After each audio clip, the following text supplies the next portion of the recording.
Hi hello ವೀಕ್ಷಕರೇ, ಪ್ರತಿನಿತ್ಯ ಪೂಜೆ ಮಾಡೋದ್ರಿಂದ ಏನು ಫಲ ದೊರೀತೈತಿ ಅಂತ ನೋಡೋಣ.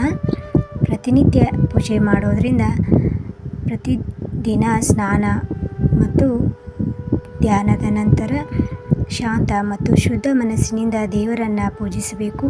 ಸ್ನಾನದ ನಂತರ ಶುಭ್ರವಾದ ಬಟ್ಟೆಯನ್ನು ಧರಿಸಬೇಕು. ನಾವು ಯಾವಾಗಲೂ ಆಸನದ ಮೇಲೆ ಕುಳಿತು ದೇವರನ್ನು ಪ್ರಾರ್ಥಿಸಬೇಕು. ನಿಮ್ಮ ದೇವರು ಪೂಜೆಯನ್ನು ನಿಗದಿತ ಸಮಯದಲ್ಲಿ ಮಾಡಬೇಕು. ಧೂಪ ನೀಡುವ ನಿಯಮಗಳು: ದೇವರಿಗೆ ಧೂಪವನ್ನು ನೀಡುವುದರಿಂದ ಮನೆಯಲ್ಲಿರುವ ನಕಾರಾತ್ಮಕ ಶಕ್ತಿ ದೂರವಾಗುತ್ತದೆ. ಮನೆಯಲ್ಲಿರುವ ಪರಿಮಳ ಹರಡುವುದರಿಂದ ಮನಸ್ಸಿಗೆ ನೆಮ್ಮದಿ ಸಿಗುತ್ತದೆ. ಧೂಪ ದ್ರವ್ಯವನ್ನು ನೀಡಲು ಕೆಲವು ವಿಧಾನಗಳಿವೆ.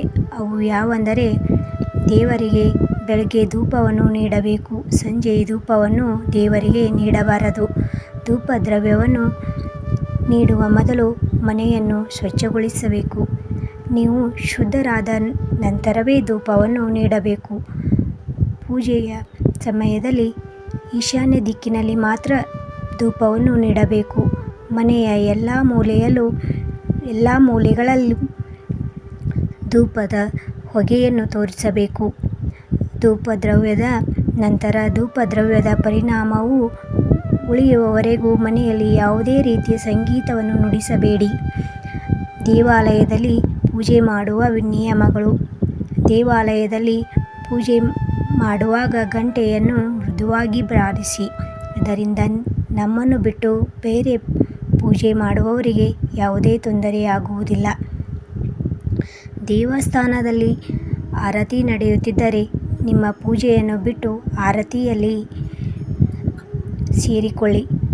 ಪೂಜೆ ಯಶಸ್ವಿಯಾಗಿದೆ ಎಂಬುದರ ಸಂಕೇತ. ನಾವು ದೇವರಿಗೆ ಹಚ್ಚಿದ ದೀಪವು ಪ್ರಖರವಾಗಿ, ಅಂದರೆ ಪ್ರಕಾಶಮಾನವಾಗಿ ಉರಿಯಲು ಪ್ರಾರಂಭವಾಗುತ್ತದೆ. ದೇವರ ಮುಡಿಯಿಂದ ಅಥವಾ ದೇವರಿಗೆ ಹಾಕಿದ ಹೂವಿನ ಹಾರ ಪ್ರಸಾದದಂತೆ ಬೀಳುವುದು. ನಾವು ದೇವರಿಗೆ ಆರತಿಯನ್ನು ಮಾಡುವಾಗ ಸುಗಂಧ ಪರಿಮಳ ಹರಡುವುದು. ಪೂಜೆಯ ಸಮಯದಲ್ಲಿ ನಮಗೆ ತಿಳಿಯದಂತೆ ಕಣ್ಣೀರು ಬರುವುದು. ಈ ಎಲ್ಲ ಲಕ್ಷಣಗಳು ಪೂಜೆಯ ಫಲವಾಗಿದೆ.